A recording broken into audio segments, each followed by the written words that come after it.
Good morning. Welcome to the Kingsport News Hour for the 16th day now of the 10th month in the 16th year of Changi, moving right along, aren't we? And this is Tim Elder sitting in for the second king of Chenuguk. And this is the Kingsport News Hour. So let's first do our regular sojourn around the country, around the kingdom. And right now it is 36 degrees and mostly cloudy at Chongpyeong, Tennessee, and getting up to 43 today. Rain and drizzle early this morning. In fact, it is raining now, and it's going to be cloudy and chilly day there. Tonight, low clouds, low of 36. Father's hometown, Cheongju in North Pyongan Province in Korea.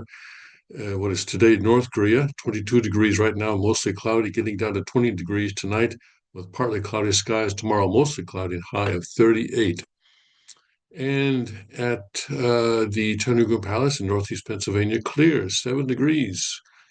Yes, single digits on the Fahrenheit scale. That's cold. And then today, a high of 28, partly sunny and cold. Tonight, areas of freezing drizzle. Watch for icy spots, low of 23. And then at the Liberty Rock RV Park and Campground in Limestone County, Texas, mostly cloudy and 38. High of 55 today, mostly cloudy and cool. Tonight, partly to mostly cloudy, low of 41. Suncheon Palace in Korea, 33 degrees and clear, clear and cold tonight. 22 degrees for a low. Tomorrow, high of 55 with hazy air quality. Will be very unhealthy tomorrow. Okay, probably that air coming over from from China with a lot of industrial pollution and all sorts of other stuff there. And uh, let's see, the Gunma Palaces in Japan, clear and 40 degrees, 27 for a low tonight, a passing evening shower or two, otherwise clear to partly cloudy and cold. Tomorrow, plenty of sunshine, high of 52.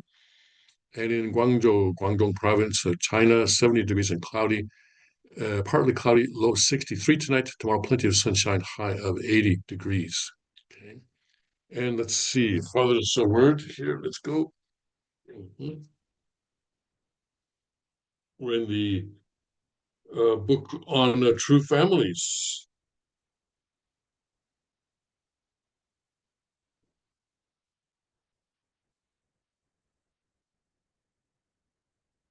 Okay.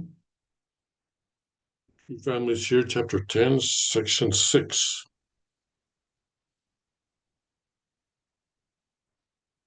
The title for chapter 10 is The True Family of Humanity That Must Be Restored.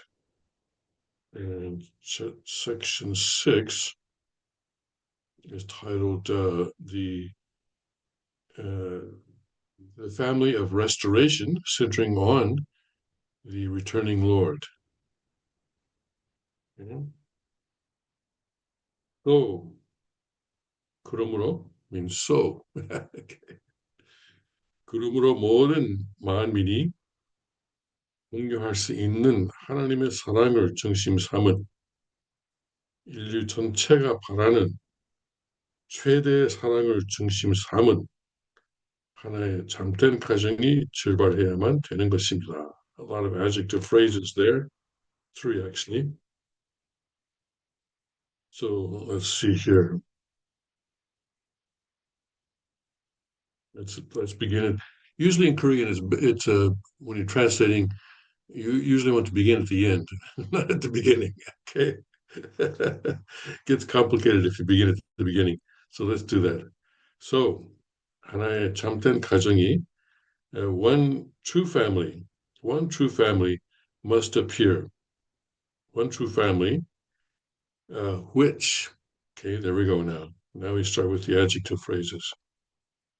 Um, one true family must appear that is centered on the love of God, which all people can share.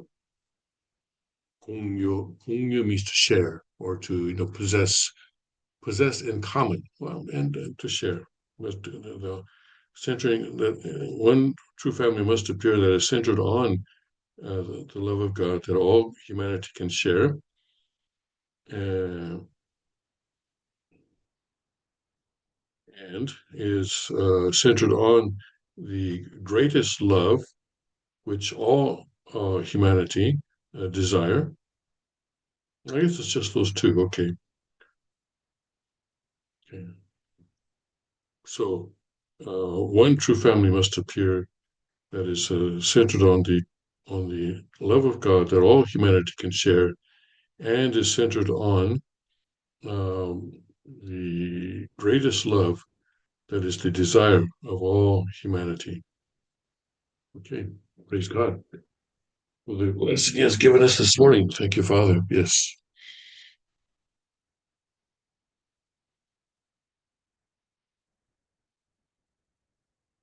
it's really um, amazing what the King is doing right now. If you haven't if you haven't received a copy, well, I don't know if it's been translated into English. Has it? Because the king has spoken in English about the true love hormones. There are two videos that I'm aware of, um, and if you have not seen that, then I think you should get a hold of true that the king's sermon for Sunday service. When would that be? That would be the Sunday before Thanksgiving, which is what? I think that's the 23rd. I believe so, yeah, November 23rd. He spoke at the Tennessee Chongpyeong. And so get a hold of that sermon. But also, right now we are using a text in the Korean Hundoke in the mornings, which is I would say, a more sort of a well-developed or fleshed out version of the true love hormone uh, lecture. I think he prefers to call it a lecture rather than a sermon. But it's presented in a way that makes you feel, wow, this is really incredible stuff. And I think a lot of people in my generation are thinking, how come we didn't have this when we were? Okay. But that's the way it works. I'm sorry. There's something called the merit of the age, and you we each have to deal with the hand that we're dealt. And this is the hand that is being dealt to young people today. It's not the hand that was dealt us 50 years ago. Anyway, so it is pretty amazing stuff. And I think the survival rate of blessed central families is going to go up quite a bit as a result of this. And survival rate also of a second generation is going to go up quite a bit as a result of this content. And I'm sure there will be, more stuff later on, and more periodically. Father is uh, bringing certain things to the king's attention. I think that's the way to put it. It's kind of a revelation, but I think he really is in communication with Father spiritually. I think the content of this lecture is testifying to that fact. People can argue about who the successor is and stuff like that, about what Father said, and who said, she said, or what said, and all that kind of stuff. But if you look at who is actually performing the role or carrying out the role of the inheritor, um, I think it's hands down the second king of Cheongguk Hyungji-moon that is fulfilling that role in terms of this lecture and in other things that he's done as well. Um, so it's a wonderful content, or shall we say tool that we're being given, and I think it is incumbent on us to take this and to digest it so that we can um, apply it to our uh, individual families and tribes. Praise God. Really praise God that this content is coming now. So I encourage you. The most recent iteration of it, pretty sure has not been translated into English. most definitely it should be at some point, but uh, someone I think will have to do that in Chongpyong. Yes. All right. Praise God for that. All right, let's go and see what's going on. So, the Ukraine situation, you know, I keep saying, and I think events keep proving me correct, that Putin is not really motivated to compromise here because he sees the situation improving for him. Now you can ask at what cost, and yes, I think there is a tremendous cost that he is playing. And long term, I think it's possible that he's actually undermining his own position and also perhaps undermining his country as well.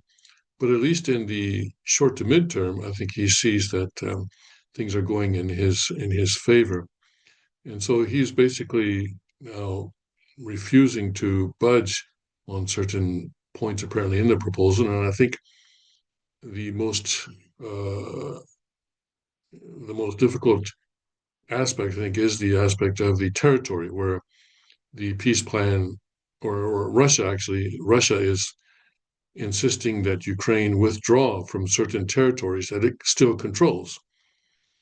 And he wants Ukraine to withdraw, and he's telling the Ukrainian military, you can either withdraw or we can go in and we can make you withdraw.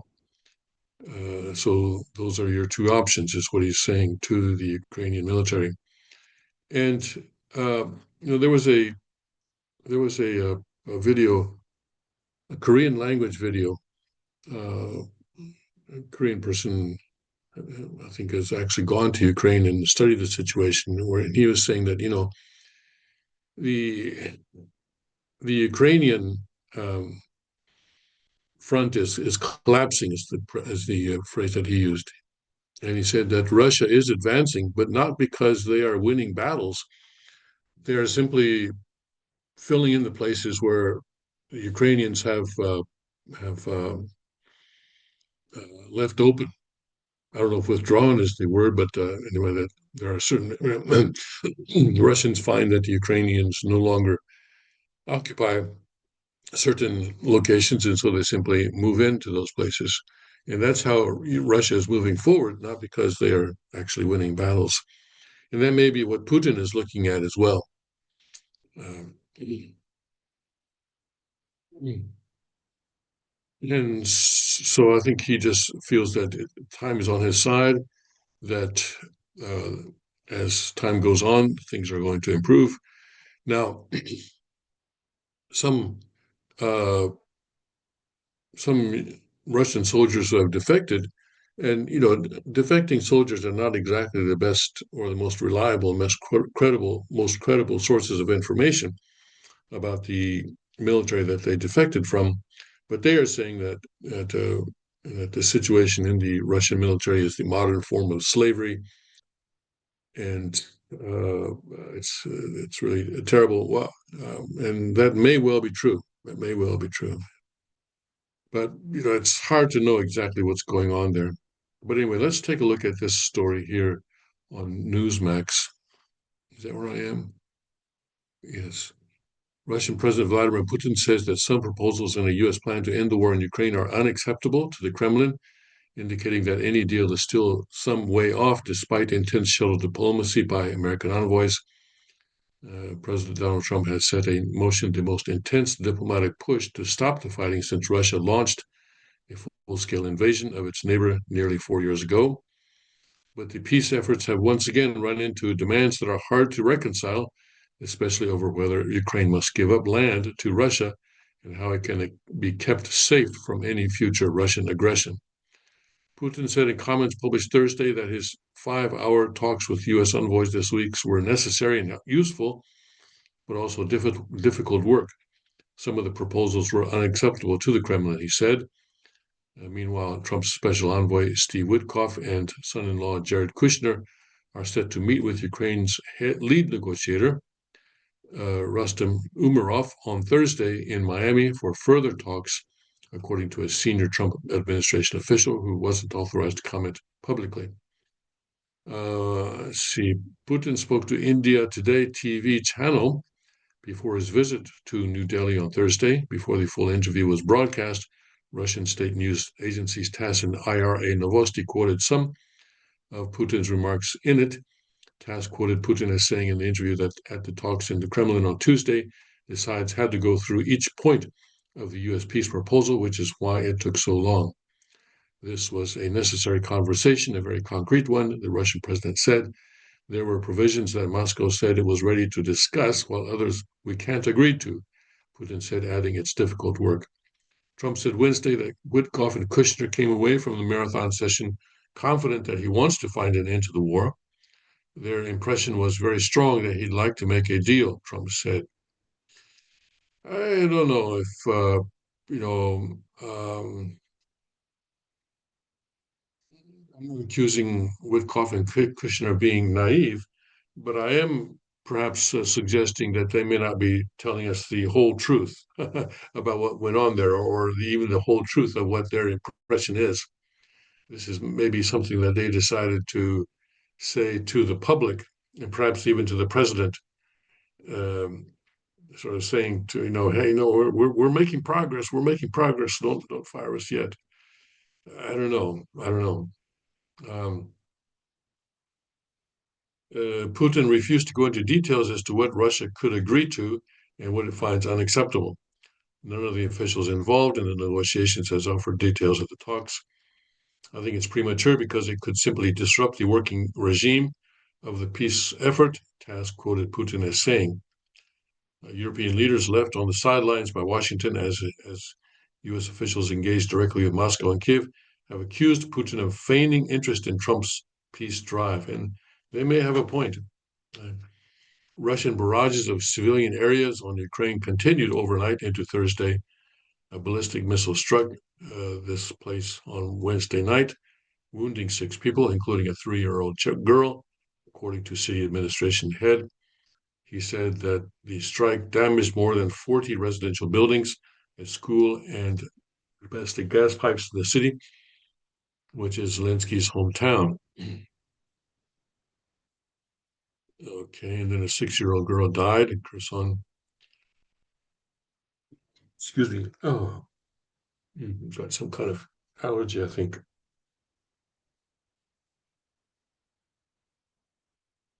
Excuse me. It's going again. Maybe not. Oh, how are you? Yeah, they always come in twos or threes. Russia also struck Odessa with drones, wounding 6 people, and so forth and so on. Okay, that's AP. It's an IP article, which of course AP, of course, has now become a very, very far left organization, I'm afraid, and there's no pretense of objectivity anymore in AP. It used to be a decent organization, but no more. All right, so that I'm afraid is what's going on there in the Ukraine situation. Now, a couple of things to talk about in terms of South Korea. Let's first get this one out of the way. Okay, here we go. So, when President Trump was in South Korea talking with the president here, Lee Jae-myung, Lee Jae-myung asked him and uh, received a agreement that the U.S. would enable South Korea to build nuclear submarines, or a nuclear submarine, or maybe plural, and maybe build them in the United States. That was initially the idea that maybe the shipyard in Philadelphia would be refurbished so that it would serve as a location for nuclear submarines to be built. But that sort of went by the wayside pretty quickly. And now South Korea is saying, you know what, based on what the U.S. is offering so far, it's actually going to be pretty difficult, or extremely difficult, they say. And one thing you learn if you live in South Korea, Extremely difficult means zero probability. They very rarely say we cannot do this. They do sometimes say that. It's not like Japan, where in Japan there's almost never actually say no. In Korea, people much more likely than in Japan to say no. But uh, also, extremely difficult is another euphemism for no. So, so basically, South Korea is saying there's no chance that they can build the nuclear submarines. And this is, I think, why I think China anticipated this, and I think that is why they didn't object when the U.S. said, "Okay, yeah, we'll let South Korea build nuclear submarines." I think China was sort of saying, "Yeah, right, that'll be the day," and knew that this thing was going to run into serious problems, and so they didn't need to waste any diplomatic capital, shall we say, or political capital in opposing this. Let's take a look at this. Let me bring this up just a bit.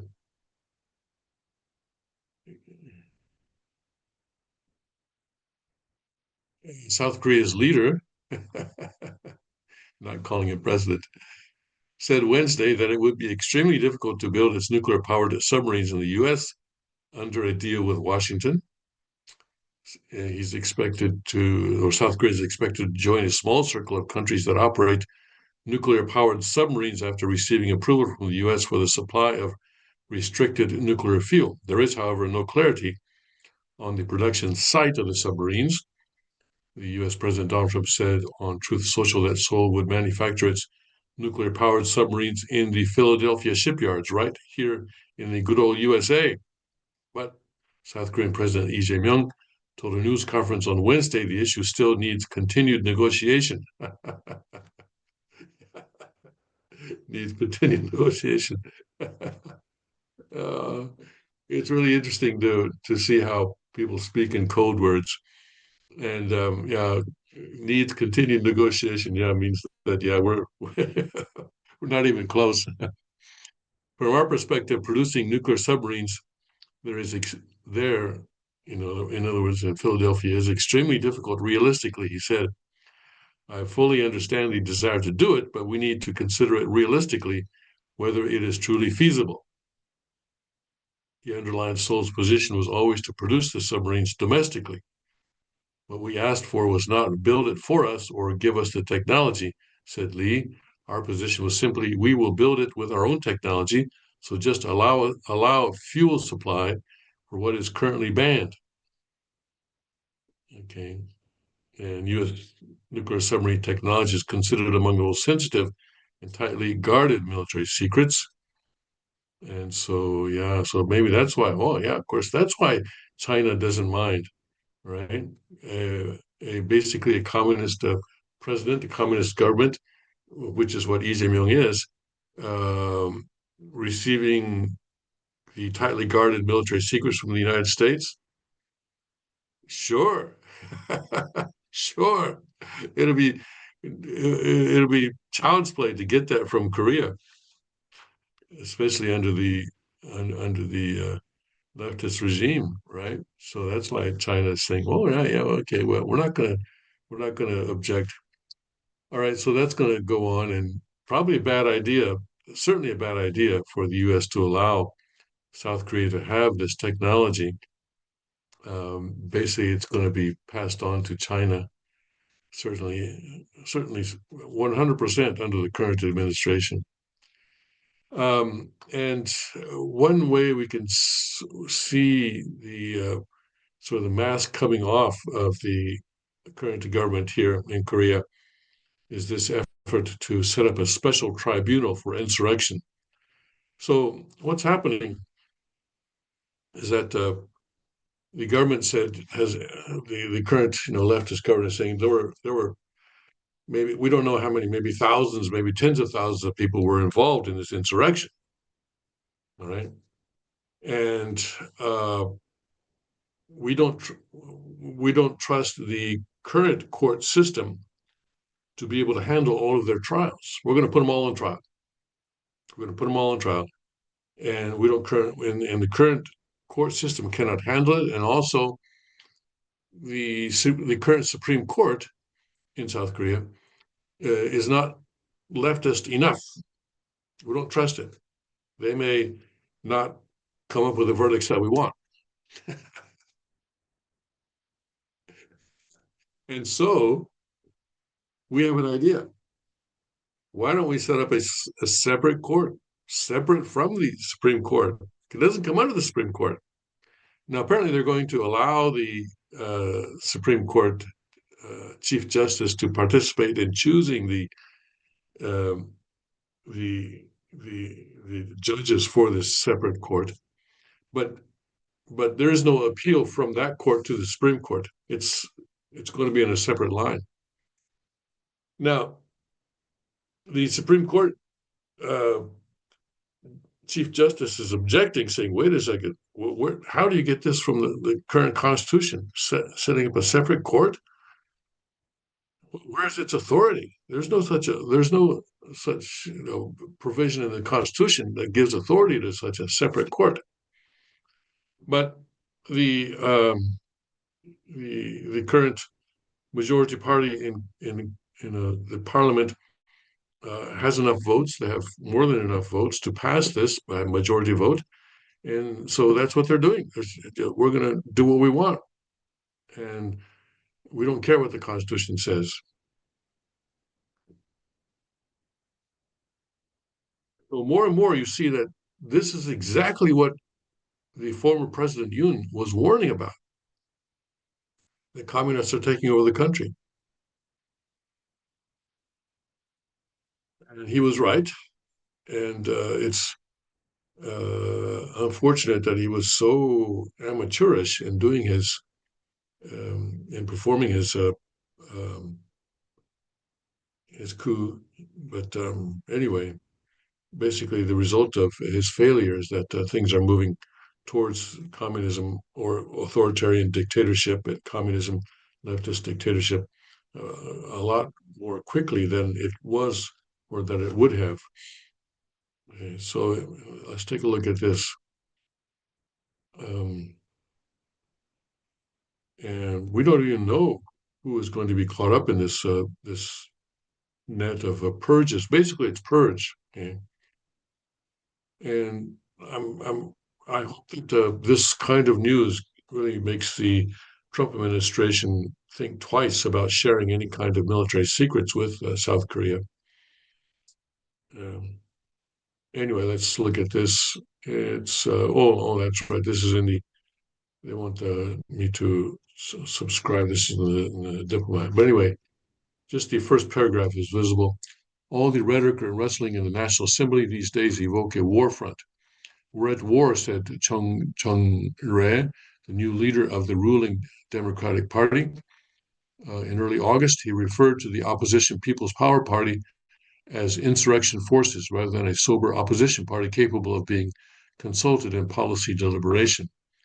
So the opposition party is being labeled an insurrection party, meaning that anyone who is a member of that party or supports that party could get caught up in this purge.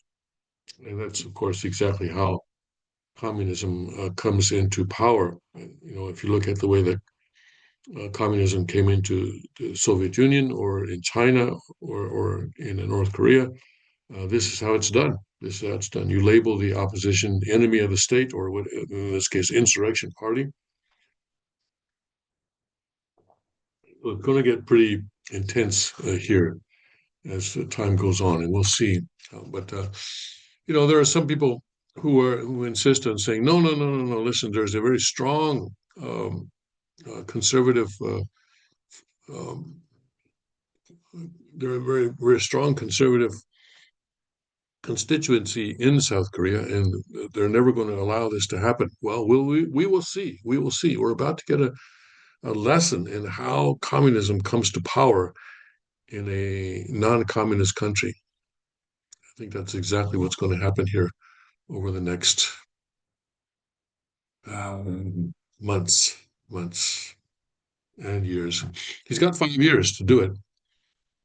Um, 4.5 now, I guess. Anyway, about five, close to 5 years to do it.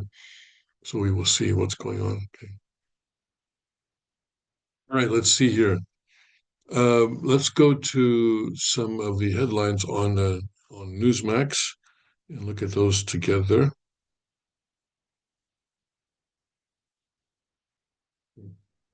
Supreme Court. This is the U.S. Supreme Court. And then when we see this kind of thing happening in Korea, really grateful for the way that uh, the court system works in the United States. Of course, there are many problems with it, and sometimes we're really disappointed in the way that the Supreme Court rules or other courts rule. But at least we don't have this situation where the Democrats, or even if they get into power in Congress, would say, "Hey, you know what? We don't like the way the Supreme Court is ruling. Let's set up our own court. Let's set up a much more sort of a leftist woke court that will ignore or that will sideline the Supreme Court. Why don't we do that?" That kind of thing isn't going to happen in the United States, I don't think. I don't think. Uh, that's I suppose the result of 250 years of history. Whereas in Korea, of course, the current constitution is only 38 years old, I think, and they keep changing the constitution. They've changed it several times since um, South Korea was first established in 1948, and they really can't make up their minds on what they want for a constitution. Anyway, so Supreme Court clears Texas 26 map and huge win for the GOP. Yeah, because this map will. It is said that it will give the Republicans an additional 5 seats in the House, but of course, California is doing the opposite in gaining seats for the Democrats over there. So we'll see how that all shakes out. Meanwhile, Bondi, DHS Secretary, probes extremist groups, orders probes of extremist groups. Now, extremist group is kind of a subjective thing. It's sort of the eye of the beholder type situation. Well, I'm sorry, she's Attorney General, not DHS. Okay. Ordered federal law enforcement to step up investigations into the anti-fascist Antifa movement. Well, they're not anti-fascist; they are fascist. Who wrote this? Reuters. Yeah, you see, they're not anti-fascist, and shame on Reuters for saying anti-fascist. They are actually fascist. Into Antifa movement and similar extremist groups, and asked the FBI to, and they put extremist groups in quotations, right? And asked the FBI to compile a list of entities possibly engaged in domestic terrorism, according to an internal memo reviewed by Reuters. And if the Republicans do this to Antifa, then when Democrats get in power, who are they going to do it against? That's the concern. The memo, which was sent to prosecutors and federal law enforcement agencies, calls on the Justice Department to prioritize investigating and prosecuting acts of domestic terrorism, including any potential tax crimes involving extremist groups who defrauded the Internal Revenue Service. They're going to go after them for taxes. Oh, by the way, I'm sorry I have to do this on a by the way, but the person who set that bomb on the day before day before January 6th, 2021, has been, or at least they say they caught him, and I don't know. Okay.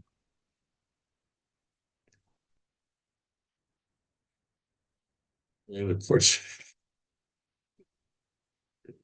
he is, of course, a white man, as you can see in this photograph.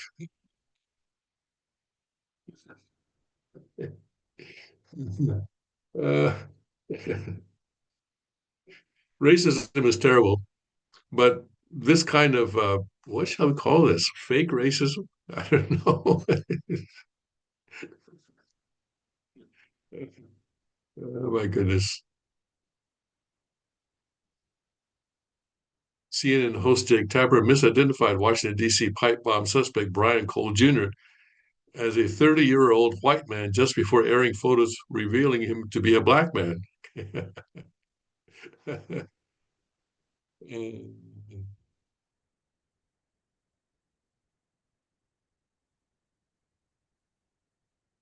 Anyway, and they're making point that the 5 years later, right? So the Biden administration couldn't find him, couldn't solve this case during their term in office, and now the Trump administration has solved it less than 1 year in office, which makes me a little bit suspicious. Really, or have they just sort of caught someone that they think they can prove is the guy? I'm sorry, I'm becoming extremely jaded on all sides of the political spectrum. And at least I think what we know is that they say they caught the guy, and we don't know. Anyway, we'll see what happens in the trial. Because the government still has to prove that this is the guy, and he is innocent until proven guilty, and certainly he has not been proven guilty. Okay.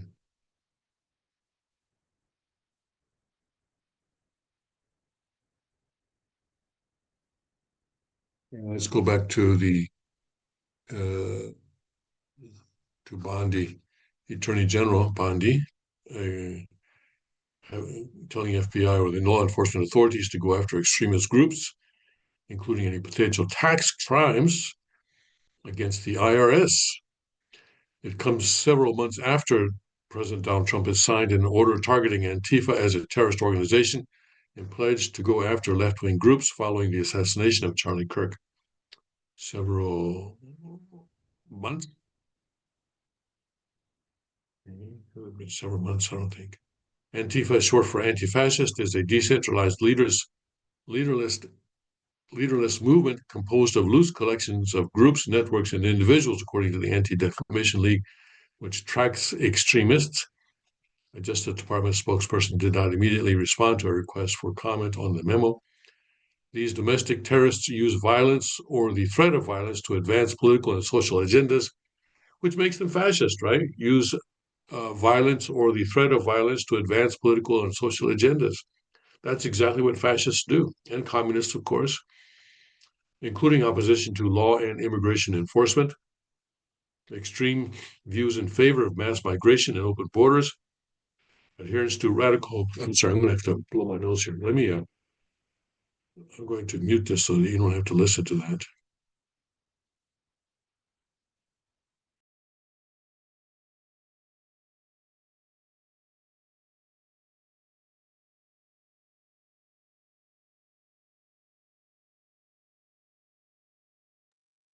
All right, thank you for your patience. Let's go back here now.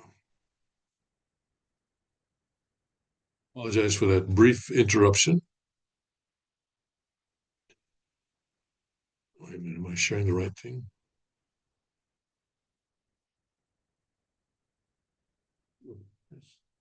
All right. Anti-Americanism, anti-capitalism, anti-Christianity, Bondi wrote on in the memo. So they're anti-everything. She wrote that FBI's joint terrorism task forces shall prioritize the investigation of such conduct. Okay, great. And but you know the way that the ICE has been really stretching their mandate.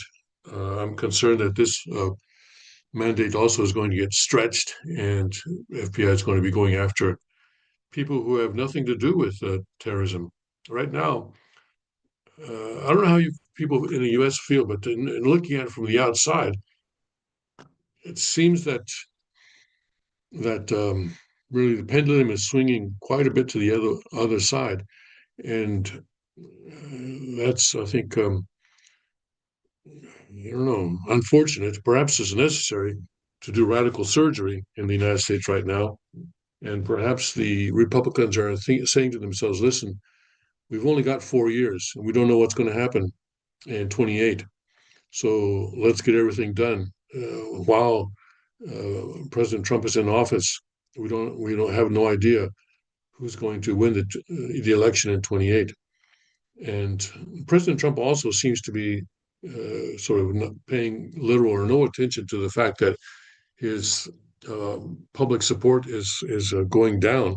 And now I think the most recent reading on Rasmussen is that he's down to 43, which is the lowest that it's been in the during the current term. So there's a definite downward trend to his public opinion, and I think part of that is due to the some of the things that the media is highlighting on the sort of the way that the ICE is conducting itself, not only going after criminals but also going after um, people who are not bothering anybody, and even uh, people who seem to be the kind of people that we'd like to have in the United States, and sometimes some cases even roughing up the citizens and other situations. So, but but President Trump is not um, putting us not trying to put a stop to that, and now Bondi is saying, okay, I'm going to let the FBI really go hog wild on leftist groups, and so you just wonder. Uh, is it only leftist groups that are going to be the target of this, or is it also going to be just other people who sort of get caught up in this, sort of innocent people who are sort of become um, become victims for no reason at all. And that seems to be the atmosphere that is building in the United States right now. And I think it's a little bit concerning. I think everybody needs to basically keep their head down uh, while this is going on. So, but what Bondi's statement here is saying is that things are going to get more wild than they are already. Yeah. Anyway, so let's keep an eye out and be careful and uh, be ready to deal with any situation that comes up. Know what you're going to do if for if suddenly you find yourself in handcuffs for no reason at all. I think currently, under the current situation, I think any one of us could find ourselves in handcuffs for, and the fact that we're totally innocent will have nothing to do with it, right? Let's see here. Air traffic tech upgrade advances. Well, about time. Trump to expand travel ban to 30 plus nations. No, I don't think they're telling us which nations are going to be. I remember it was 19, and now they want to say, okay, well, not just 19, but now over 30. And I don't think they're telling us which ones will be on there. Uh,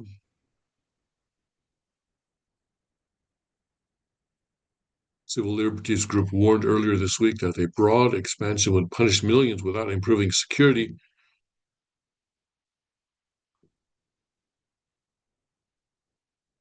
And DHS will release the updated list when the president is ready. All right, so we'll see what happens with that. Mm-hmm. Okay, and then ICE arrests surge following Trump quota.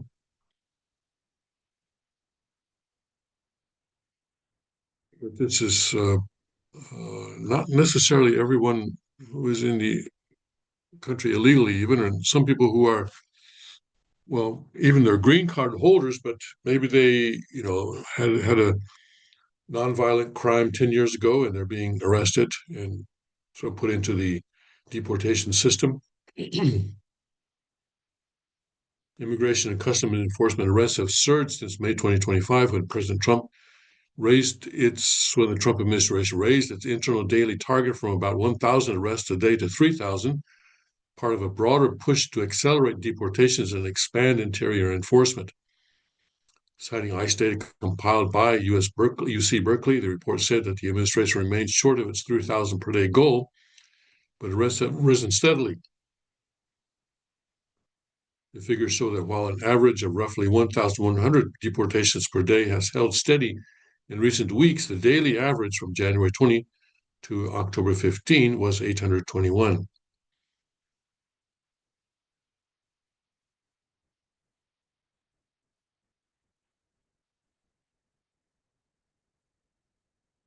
And here, Jackson, who's Jackson?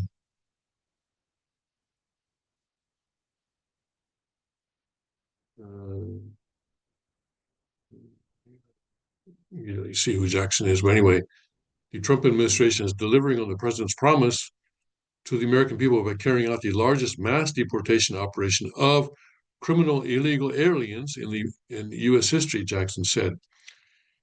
Well, okay, he is, that's right, deporting a lot of criminal illegal aliens. That's true, but he's also deporting a lot of non-criminal and legal aliens, I would say.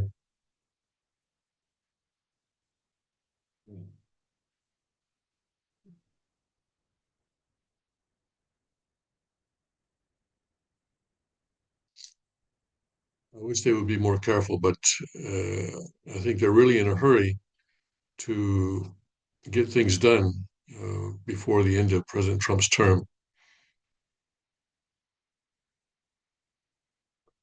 And he's also ordering enhanced vetting for H-1B visas. Okay. And I've seen some people say that the H-1B visa program is being exploited, and any government program is going to get exploited. That's true, and it can use a lot of enhanced vetting, I'm sure. And he may decide to quit the U.S. Mexico Canada trade deal. Let's see what's going on there. Uh, the president's view is that is he only wants deals that are a good deal. The reason why we built a review period into USMCA was in case we needed to revise it, review it, or exit it, Aguirre told Politico's White House bureau chief. Aguirre also raised the idea of negotiating separately with Canada and Mexico and dividing the agreement into two parts in the podcast, adding that he spoke with Trump about the possibility just this week. So they're going to try and improve the agreement, it looks like, um, because this faces an upcoming review. And so they are working within the provisions of the current agreement.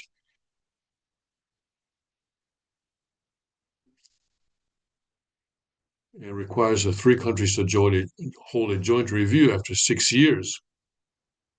Okay, and so they're going to look at how they can improve the agreement for the United States. All right, well, they can do that, and they may decide that the best thing to do is to exit it. That's also possible. Okay,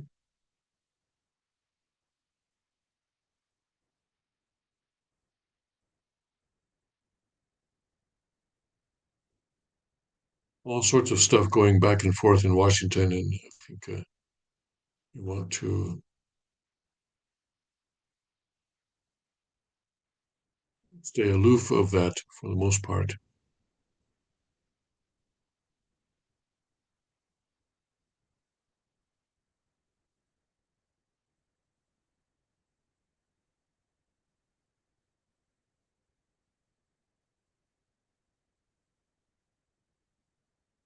Mm,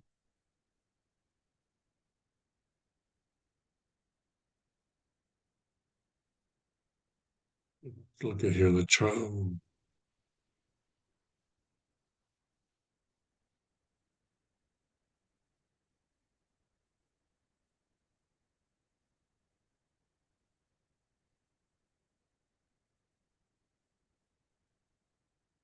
He's going to make a nationwide blitz to tout his economic agenda. But touting an economic agenda is pretty difficult because people have direct experiences in what's going on with the economy.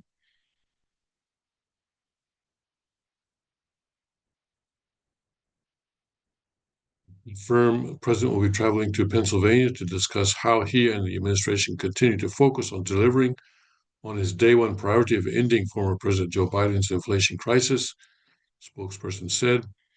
But inflation is going to continue. And even if President Trump says that there is no inflation, it's there and people see it's there. I mentioned before, when I was in the US recently, that I saw bananas selling in Tennessee for 99 cents a pound. Whoa, what? That's a big jump from what it was before. I don't remember exactly what it was, but I remember seeing bananas in Walmart, and that's an exception. But Walmart bananas back then were selling for something like 30 something a pound, 33, 35, something like that. That was cheaper than other places.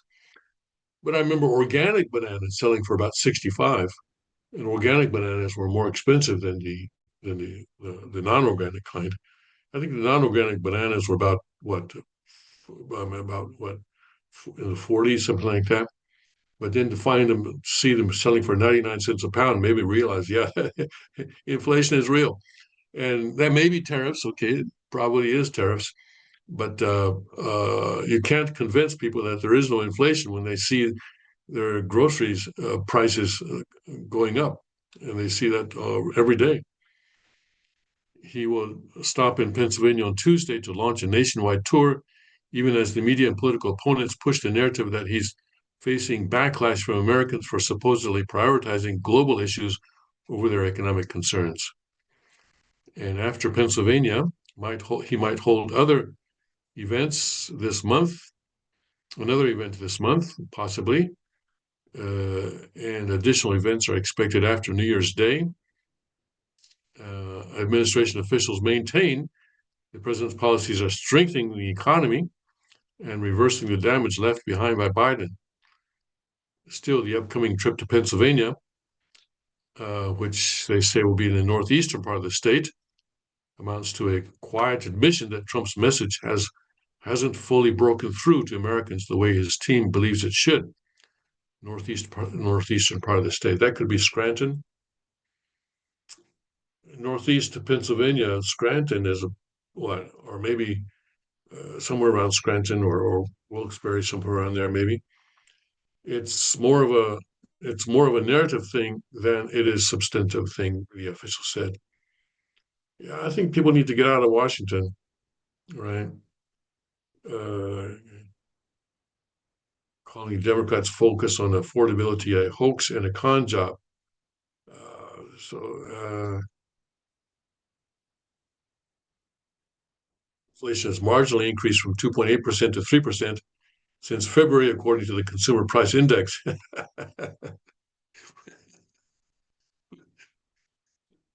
You got to laugh because the Consumer Price Index, the CPI, is well, it's not truthful. It does not show reality, and the government massages that number to fix their agenda.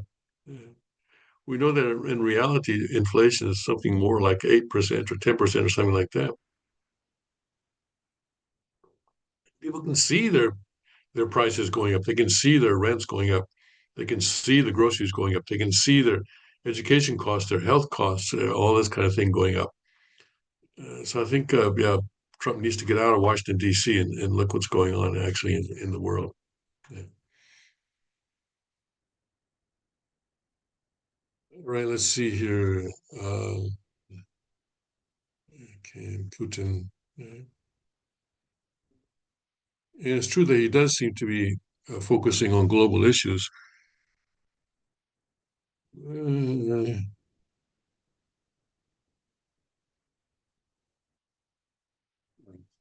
let's go to the Epic Times to see what's happening there. Noam says travel ban to expand to over 30 countries, but also she's not giving a list there either. And U.S. Embassy renews Venezuela do not travel advisory for Americans. Yes, I think that would be a very bad idea right now. And let's see here. Right, New York Times is suing the Pentagon.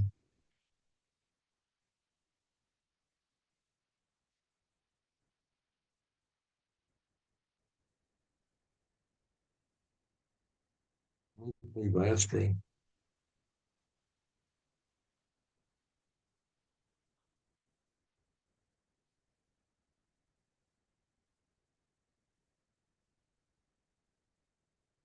Not, maybe because of the Christmas season, not a whole lot going on these days. Let's see here. There's no update on John's situation either. She's meditating, I'm sure, in her jail cell, waiting for the next hearing. which we don't know when that will happen.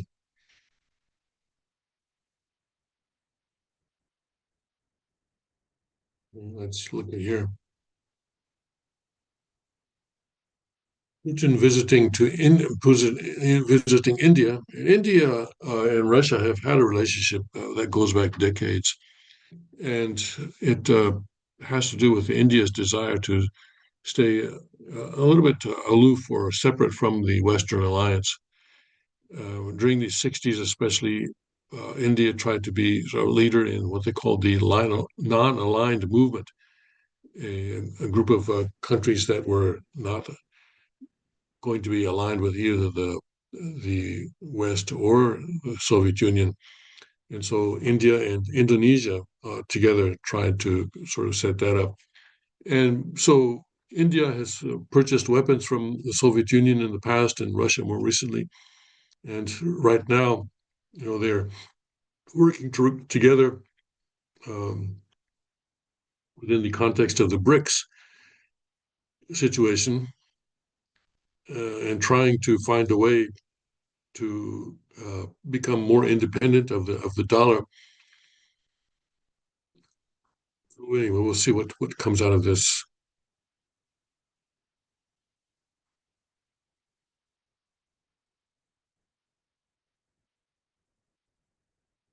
Air Canada heeds U.S. travel boycott and threat and treats Canadians to 11 new snowboard routes. Okay, so Canadians still don't want to come to the U.S. Right?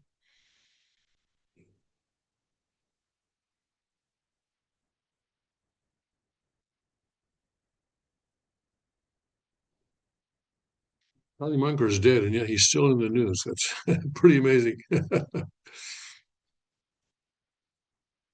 State Department to deny visas to fact checkers and others, citing censorship. Well, this is NPR, so a very leftist organization.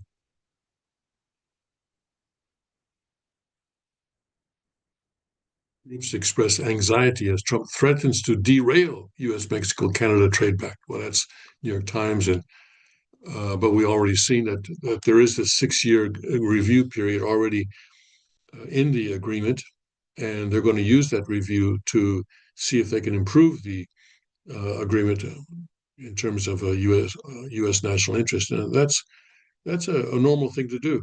Of course, you don't want to just rubber stamp it. So I think New York Times saying, "Oh, expressing anxiety." Well, come on, take some deep breaths. Foreign Affairs, America can't escape the multipolar order. Foreign Affairs, yeah.